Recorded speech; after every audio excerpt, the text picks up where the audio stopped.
नमस्कार साथियों, स्वागत है आपका इस अद्भुत और पावन यात्रा में।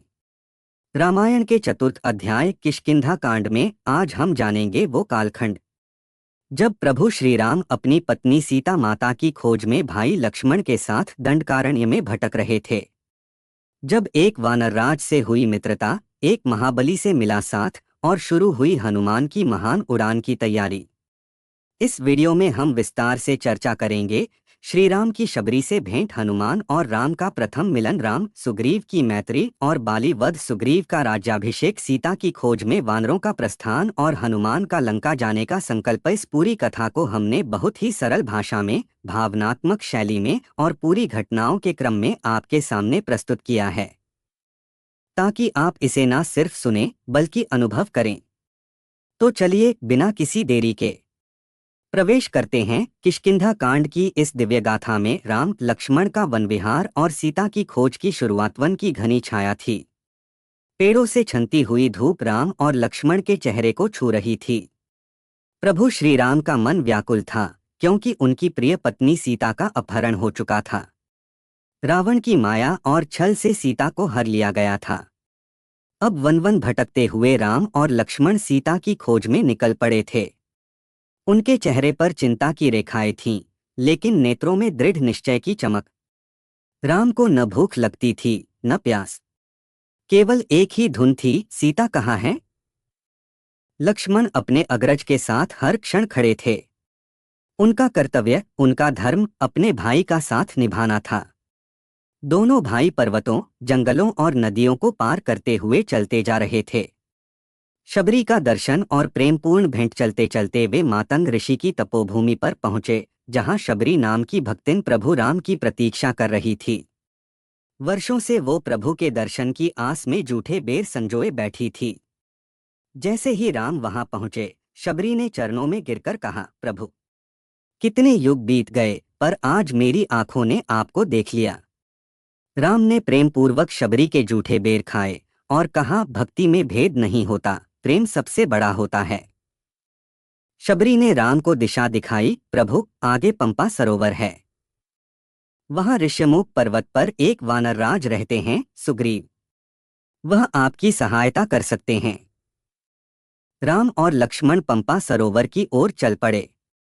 हनुमान से पहली भेंट और मित्रता का आरंभ। ऋष्यमुख पर्वत के पास पहुंचते ही वानरराज सुग्रीव को डर हुआ। उन्होंने सोचा, ये दो तेजस्वी पुरुष कौन हैं? क्या बलि ने उन्हें भेजा है मुझे मारने के लिए? वह भयभीत हो गए और अपने मंत्री हनुमान को भेजा, जाओ पता लगाओ ये कौन हैं। हनुमान ब्राह्मण का वेश धारण करके राम और लक्ष्मण के पास पहुंचे। जब उन्होंने राम से बात की तो राम मुस्कुराए और बोले, हे महापुरुष, तुम कौन हो? तुम्हारे वचन बड़े ही मधुर और ज्ञानयुक्त हैं। हनुमान ने ब्राह्मण रूप त्यागा और कहा, मैं हनुमान हूँ, वानरराज सुग्रीव का सेवक। आप कौन हैं?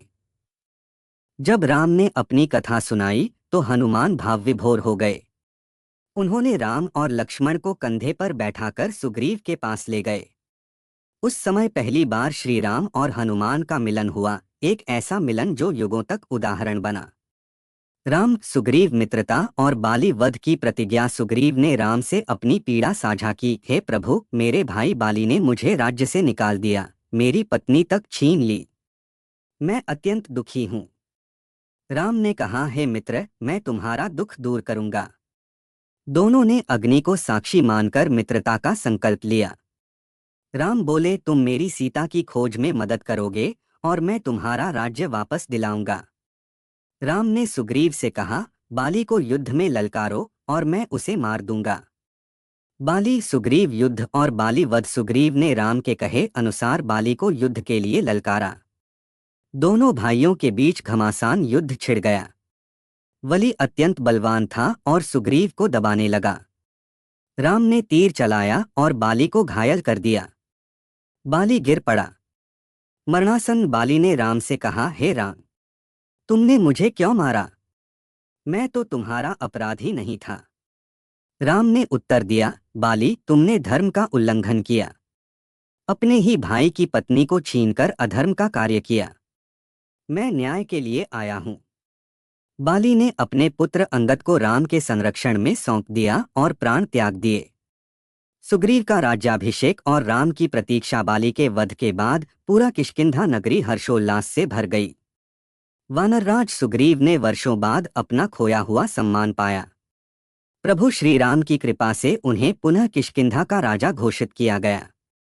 एक भव्य समारोह हुआ जिसमें सभी वानरगण उपस्थित हुए। राम ने स्वयं राज्याभिषेक में भाग नहीं लिया। वे लक्ष्मण के साथ पास के पर्वत पर ठहर गए क्योंकि उन्होंने वनवास का व्रत लिया था। सुग्रीव के राज्यारोहण के बाद वर्षा ऋतु आरंभ हो गई।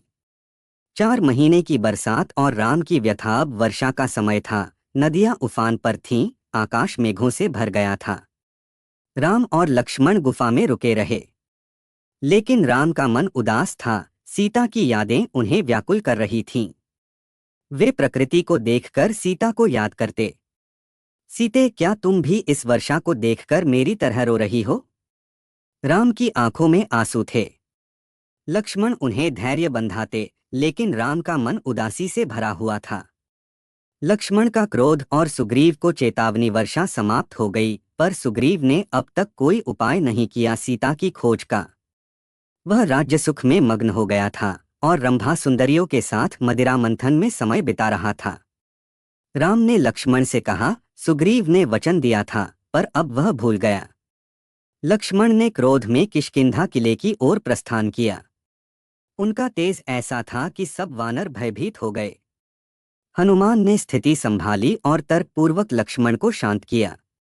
फिर लक्ष्मण ने सुग्रीव से कहा, अगर तू राम का वचन भूल गया तो तू भी बाली की तरह अधर्मी कहलाएगा। सुग्रीव ने तुरंत क्षमा मांगी और सभी वानरों को सीता की खोज के लिए एकत्र किया। सीता की खोज के लिए वानरों का दल रवाना। अब वानरों को चारों दिशाओं में भेजा गया। उत्तर, दक्षिण, पूरब और पश्चिम हर दिशा में दल रवाना हुआ। सबसे महत्वपूर्ण दल दक्षिण दिशा की ओर गया, जिसमें शामिल थे हनुमान, अंगद, वली का पुत्र, जामवंत, रीछराज, नील, सुपर्ण आदि। प्रभु श्री राम ने हनुमान को एक दिव्य अंगूठी दी और कहा, जब तुम सीता को देखो तो ये मेरी अंगूठी उन्हें दिखाना। हनुमान ने सिर झुकाकर प्रणाम किया और कहा, हे प्रभु, मैं आपसे वचन देता हूँ, मैं माता सीता का पता लगाकर ही लौटूंगा। कठिन यात्रा और समय की परीक्षा। हनुमान का दल अनेक पर्वतों, नदियों और मरुस्थलों को पार करता गया। कई बार उन्हें भोजन नहीं मिला, कई बार प्यास से गला सूख गया, पर उनका हौसला कमजोर नहीं पड़ा। एक समय ऐसा आया जब दल को लगा कि अब समय समाप्त हो गया है। पर अंगद ने कहा, हम वचन से पीछे नहीं हट सकते, हमें आगे बढ़ना ही होगा। तभी उन्हें एक गुफा में संपाति नामक गिद्ध मिला, जो जटायु का भाई था। उसने राम कथा सुनी और कहा, हनुमान, सीता लंका में है, रावण के बंदीगृह में। मेरी दृष्टि दूर तक देख सकती है। संपाति ने उन्हें दिशा दिखाई और कहा, लंका समुद्र पार है, पर केवल हनुमान ही वहां तक जा सकता है। किष्किंधा कांड का समापन और सुंदरकांड की भूमिका। अब सभी की निगाहें हनुमान की ओर थीं। सब ने कहा, हनुमान, केवल तुम ही वह कार्य कर सकते हो जो असंभव लगता है। हनुमान ने सीना चौड़ा किया और कहा, जय श्री राम। उनका शरीर विशाल हो गया और वे समुद्र पार करने के लिए तैयार हो गए। यहीं से सुंदरकांड आरंभ होता है, जब हनुमान लंका की ओर उड़ते हैं, सीता माता का पता लगाते हैं और रामकाज में अद्वितीय सेवा करते हैं। किष्किंधा कांड केवल एक कथा नहीं, बल्कि एक प्रेरणा है। मित्रता का आदर्श, वचन की मर्यादा, अधर्म के विरुद्ध धर्म की विजय और रामकाज में समर्पण। प्रभु श्री राम, हनुमान और वानरवीरों की यह गाथा हमें सिखाती है कि अगर नियत सच्ची हो तो असंभव भी संभव बन सकता है। तो साथियों, आपने सुना किष्किंधा कांड की अद्भुत कथा, जहां राम और हनुमान का पवित्र मिलन हुआ, जहां सुग्रीव ने रामकाज में अपनी भूमिका निभाई और जहां से आरंभ हुई एक उड़ान जो इतिहास बन गई। इस कांड ने हमें सिखाया, मित्रता में विश्वास कैसा हो, वचन निभाने की मर्यादा कैसी हो और धर्म के लिए जीवन समर्पित करने की प्रेरणा कैसी हो। अगली भाग में हम प्रवेश करेंगे सुंदरकांड में, जहां हनुमान जी का पराक्रम, लंका यात्रा और सीता माता से मिलन की भावनात्मक कथा होगी। अगर आपको यह वीडियो अच्छा लगा हो तो लाइक जरूर करें अपने मित्रों और परिवार के साथ शेयर करें और हमारे चैनल को सब्सक्राइब करना ना भूलें। कमेंट में ज़रूर बताएं कि आपको किष्किंधा कांड की कौन सी घटना सबसे ज़्यादा प्रेरणादायक लगी। धन्यवाद। फिर मिलेंगे रामायण की अगली कड़ी में। जय श्री राम।